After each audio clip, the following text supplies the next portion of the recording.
வணக்கம் மக்களே. இந்த வீடியோல நம்ம ஒரு அதிர்ச்சியான செய்தி தான் பார்க்க போறோம். பிரபல டிக்டாக் பிரபலம் திடீரென காலமாகிய செய்தி. வருத்தத்தில் ரசிகர்கள். வாங்க, அந்த பிரபலம் யார், அவருக்கு என்னாச்சு, என்ன காரணத்திற்காக இறந்து போனார்னு வெளியாகியுள்ளது. இந்த வீடியோ உங்களுக்கு முழுமையாக பார்க்கறதுக்கு முன்னாடி நம்ம சேனலை சப்ஸ்கிரைப் பண்ணாதவங்க எல்லாம் சப்ஸ்கிரைப் பண்ணிக்கோங்க. பெல் பட்டன் சிம்பிள் அமைக்கி நம்ம சேனலோட நோட்டிபிகேஷனை எனபிள் பண்ணிக்கோங்க. நாங்க போடுற வீடியோ உங்களுக்கு உடனுக்குடனே வந்து சேரும். பொதுவாக சினிமா துறையில நுழையணும்னா முதல்ல நிறைய ப்ரொடியூசர் வீட்டுக்கோ நிறைய இயக்குனர் வீட்டுக்கோ ஏறி இறங்குவாங்க. ஆனா முன்னெல்லாம் பாத்தீங்கன்னா நிறைய பேர் அலைஞ்சு திரிஞ்சு எப்படியாவது சினிமா துறையில சாதிக்கணும்னு போராடி வாய்ப்பு பெற்று அவங்க தன்னால முடிஞ்ச நடிப்பை கொடுப்பாங்க. அப்படி ஒரு சில பேர் அவங்க நல்லா நடிச்சாங்கன்னா அவங்க இந்த சினிமா வந்து ஏத்துக்கிறோம், இல்லைன்னா அவங்கள ஒதுக்கிறோம். அப்படி நிறைய திரைப்படங்கள் எல்லாமே கீழ இருந்து மேல வந்தவங்கன்னா சொல்லணும். நிறைய திரைப்படங்கள் விஜயகாந்த் முதல் எம்ஜிஆர் முதல் நிறைய போராட்டங்களை தாண்டி தான் சினிமா துறையில வளைந்தாரு. ஆனா அப்பதெல்லாம் நிறைய பிரபலங்கள் வீட்டுக்கு தான் போய் அவங்கள தெரிஞ்சிருந்தா போதும், அவங்க சினிமாவில் ஏதாவது ஒரு வாய்ப்பு கொடுப்பாங்க.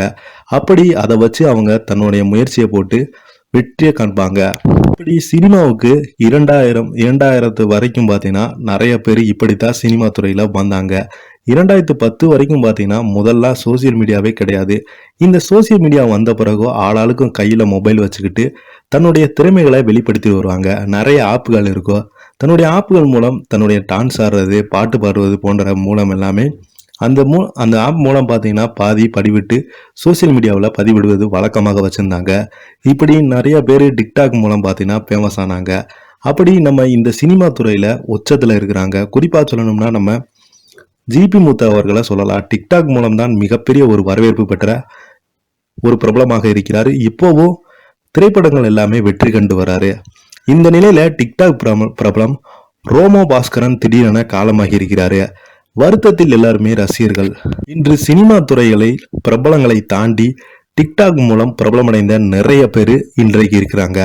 அந்த வகையில டிக்டாக்கில் நகைச்சுவையான ரீல்ஸ் வீடியோக்களை வெளியிட்டு மக்கள் மத்தியில் பிரபலமானவர் தான் பாஸ்கரன் அவர்கள்.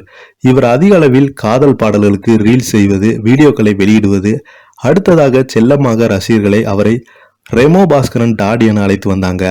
இந்த நிலையில இவருக்கு கொரோனா தொற்று ஏற்பட்டு சிகிச்சை அளிக்கப்பட்டு வந்த நிலையில் இன்று சிகிச்சை பலனின்றி உயிரிழந்திருக்கிறாரு.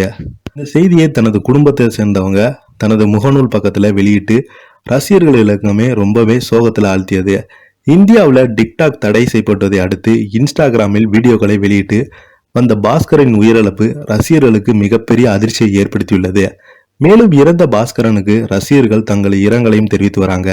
அவரது வீடியோவை ஷேர் செய்து வருகின்றாங்க. இந்த வீடியோ உங்களுக்கு பிடிச்சிருந்தா லைக் பண்ணுங்க, ஷேர் பண்ணுங்க, கமெண்ட் பண்ணுங்க. மறக்காம நம்ம சேனலை சப்ஸ்கிரைப் பண்ணிக்கோங்க. நன்றி, வணக்கம்.